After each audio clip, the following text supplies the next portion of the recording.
Saludos. En este video de emergencias en stroke, en evento cerebrovascular, vamos a hablar sobre los 4 puntos cardinales. Mi nombre es Miguel Contreras, soy médico internista y antes que nada quería invitarlos nuevamente a suscribirse a nuestro canal, a nuestro nuevo canal llamado El Traductor Médico. Muchos de los datos que vamos a tomar en este video vienen de las nuevas guías del 2018 de la Asociación Americana del Corazón y la Asociación Americana del Stroke. Estas guías fueron publicadas en enero de este año, del 2018, y se refieren a el tratamiento o el manejo temprano del paciente con evento cerebrovascular agudo. Ok, entonces comencemos diciendo que cuando hay un evento cerebrovascular, hay una zona central de muerte neuronal con silencio eléctrico irreversible, que es la que se conoce como el core. Y alrededor de ese core hay una zona recuperable, una zona con silencio eléctrico reversible, con daño neuronal reversible, conocida como la penumbra. A medida que evoluciona el evento cerebrovascular, el core va aumentando de tamaño a expensas de la penumbra, hasta lograr un tamaño definitivo, que es el tamaño final del evento cerebrovascular. Para salvar el área de la penumbra, para limitar el daño del área de la penumbra, podemos utilizar 4 estrategias que van a constituir nuestros llamados puntos cardinales. 2 de esos puntos cardinales tienen como estrategia mejorar el flujo energético de la zona de la penumbra. Y 2 de esas estrategias tienen como finalidad ahorrar consumo energético del área de la penumbra. Mejorar el flujo sanguíneo, el primer punto cardinal. El segundo, control de la presión arterial. Tercero, control de la glucosa. Y cuarto, control de la temperatura. Nuestro primer punto cardinal, entonces, mejorar el flujo sanguíneo. Y actualmente hay un cambio en el paradigma de la neuroprotección. Se dice que la mejor neuroprotección es la reperfusión. Recordamos que durante muchos años hubo mucha frustración en cuanto a la terapia neuroprotectora por su escaso éxito. Actualmente podemos decir que la mejor neuroprotección es lograr reperfusión del área de la penumbra. Entonces nuestro primer punto cardinal sería mejorar esa reperfusión, lograr esa reperfusión. Para lograr una reperfusión a un paciente, primero tenemos que determinar qué pacientes son candidatos a reperfusión. Y para ello, las nuevas guías de Stroke del 2018, entonces tienen esa finalidad, determinar qué pacientes son candidatos. Entonces, el primer paso es la evaluación clínica del paciente, utilizando la escala NIHSS. Esta escala clínica es una escala fácilmente realizable por cualquier miembro del personal médico, es rápida y nos da una idea de la evolución neurológica del paciente. Nuestro segundo paso para determinar si un paciente es candidato a reperfusión es descartar que tenga una hipoglicemia. Es decir, que debemos medir los niveles de glucosa porque debemos recordar que la hipoglicemia es uno de los principales imitadores de eventos cerebrovasculares, de lo que llaman stroke mimics. Y entonces, el segundo paso para determinar si es un verdadero evento cerebrovascular isquémico es descartar hipoglicemia. Y el tercer paso es realizar una tomografía sin contraste. Todas las guías durante muchos años han estado de acuerdo en este punto que una tomografía sin contraste en realidad puede ser que no determine el evento cerebrovascular isquémico, pero sí es importante porque detecta o descarta un evento hemorrágico. Entonces, ya tenemos un paciente en el cual hicimos una evaluación clínica, descartamos hipoglicemia y descartamos evento hemorrágico, por lo cual podemos decir que es candidato a trombolisis. Entonces, la trombolisis se basa esencialmente en el uso del activador tisular de plasminógeno, la llamada alteplasia. Y entonces produce una disolución farmacológica del trombo. Tiene éxito en un grupo de pacientes, es una estrategia adecuada en un grupo de pacientes, en otro grupo de pacientes no es exitosa, pero se considera un paso fundamental en el inicio de la terapia de reperfusión. Hay personas que son candidatos y otras no. El siguiente paso, si la reperfusión por trombolisis no tiene éxito, es determinar si el paciente es candidato a trombectomía mecánica. Y para ello es fundamental utilizar la angiografía, ya sea por tomografía o por resonancia. Y esa angiografía tiene dos funciones fundamentales. Determinar si el tamaño del core, y el otro elemento fundamental es determinar las colaterales. Como veremos en un próximo video, en el Hot Topics de Stroke, veremos que la determinación del core y de las colaterales es fundamental para el éxito de la trombectomía mecánica.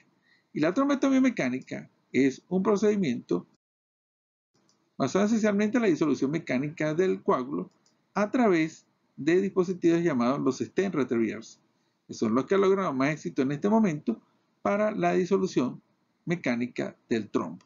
Entonces ya tenemos las estrategias que nos conllevan a una reperfusión exitosa, un diagnóstico del paciente y las estrategias tanto farmacológicas como mecánicas para disolver el trombo. El segundo punto cardinal es el manejo adecuado de la presión arterial. Recordemos que en las personas normales el flujo sanguíneo se mantiene estable entre presiones de perfusión cerebral entre 50 y 150 milímetros de mercurio. Es una curva plana. Por lo tanto, no hay oscilación en el flujo sanguíneo si la presión de perfusión se mantiene en estos niveles. Pero si la presión de perfusión cae por debajo de 50 milímetros de mercurio, entonces cae el flujo y se produce isquemia cerebral. Si una persona es hipertensa, la curva de autorregulación del flujo sanguíneo se desplaza hacia la derecha, de forma tal que entonces el flujo sanguíneo se mantiene estable entre 75 y 175 milímetros de mercurio. Pero ojo, si hay un paciente hipertenso crónico donde se produce este desplazamiento, entonces con solo caer la presión de perfusión por debajo de 75, entonces ya el paciente cae en isquemia. Por lo tanto, es mucho más fácil para un paciente hipertenso caer en isquemia porque nada más no necesita llegar a 50, sino con solo 75 milímetros, entonces se produce el daño. Pero mucho más grave, si el paciente tiene un evento cerebrovascular agudo, entonces se pierde la curva de autorregulación y entonces con caer por debajo de 100 milímetros de mercurio, entonces ya el paciente cae en isquemia. Entonces, el paciente con un evento cerebrovascular es muy susceptible a la hipotensión y a la hipoperfusión. Por lo tanto, debemos ser muy cuidadosos en cuanto al manejo de la presión arterial. Y entonces aquí tenemos las recomendaciones de la Asociación Americana del Corazón y del Stroke. En primer lugar, evitar por todos los medios hipotensión e hipovolemia. Segundo lugar, si el paciente va a ser sometido a terapia trombolítica, entonces la presión arterial debería mantenerse por debajo de 185-110 milímetros de mercurio. Si el paciente no es candidato a trombolisis y tiene una presión arterial, solamente si tiene una presión arterial mayor de 220-120, podremos considerar disminuir la presión arterial en un 15%. Si el paciente tiene una comorbilidad importante que amerita reducción de presión arterial, como edema pulmonar agudo o una coronariopatía, entonces podríamos considerar disminución de presión arterial en un 15%. Y si el paciente está ya cuando en el periodo que está neurológicamente estable, entonces podríamos considerar disminuir la presión arterial a niveles por debajo de 140-90. Tercer punto cardinal, la glucosa.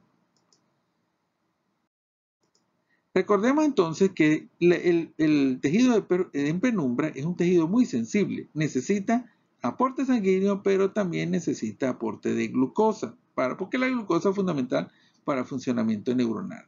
Si tenemos niveles de glucosa por debajo de 140 miligramos por decilitro, el tejido neuronal de la penumbra se comporta de una forma muy ávida para captación de glucosa, para consumo de glucosa y consumo de ATP, disminuyendo de esta forma la viabilidad de ese tejido neuronal.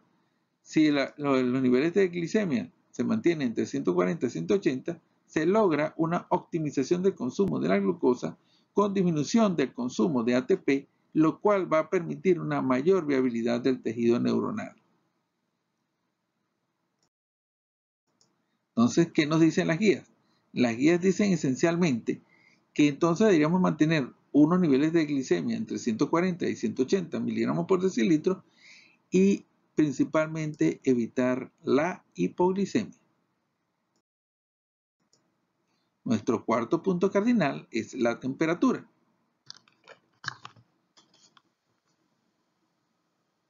Nuestro cuarto punto cardinal es la temperatura y entonces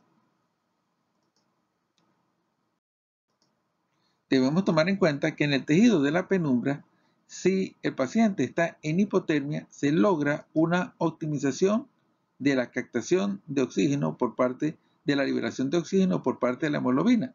Vemos que en la curva de disociación de la hemoglobina, entonces, cuando hay hipotermia, a medida que hay menores temperaturas, se optimiza la liberación de oxígeno por parte de la hemoglobina. Entonces, mayor aporte de oxígeno, mayor síntesis de ATP y menor consumo de ATP. Entonces, siempre se ha dicho que es beneficioso la hipotermia para el tejido de penumbra neuronal que está sometido a la isquemia. Por lo tanto, las guías actuales dicen que en primer lugar debe evitarse por todos los medios la hipertermia. Y entonces, aunque el uso de la hipotermia es potencialmente considerado beneficioso, hasta ahora no hay estudios claros o estrategias claras para lograr hipotermia. Por lo tanto, lo que sabemos hasta ahora es que deberíamos evitar hipertermia y sobre todo evitar temperaturas mayores de 38 grados centígrados para mantener el área de la penumbra. Entonces, resumiendo, ¿cuáles son los 4 puntos cardinales para el manejo de la penumbra? Entonces, en primer lugar, determinar las estrategias para reperfusión adecuada, trombolisis o trombectomía, pero principalmente hacer un diagnóstico adecuado de nuestros pacientes para determinar quiénes son candidatos a estas estrategias. En segundo lugar, evitar la hipotensión, un manejo cuidadoso de los pacientes hipertensos y siempre ser precavido y disminuir la presión arterial en niveles de aproximadamente un 15%. En tercer lugar, evitar la hiperglicemia, porque la hiperglicemia produce daño neuronal, pero también evitar la hipoglucemia. Y se ha dicho que el rango adecuado es más o menos entre 140 y 180 miligramos por decilitro. Y en cuarto lugar, entonces, evitar la hipertermia. Se supone que la hipotermia podría ser beneficiosa, pero más que todo evitar hipertermia y evitar temperaturas mayores de 38 grados centígrados.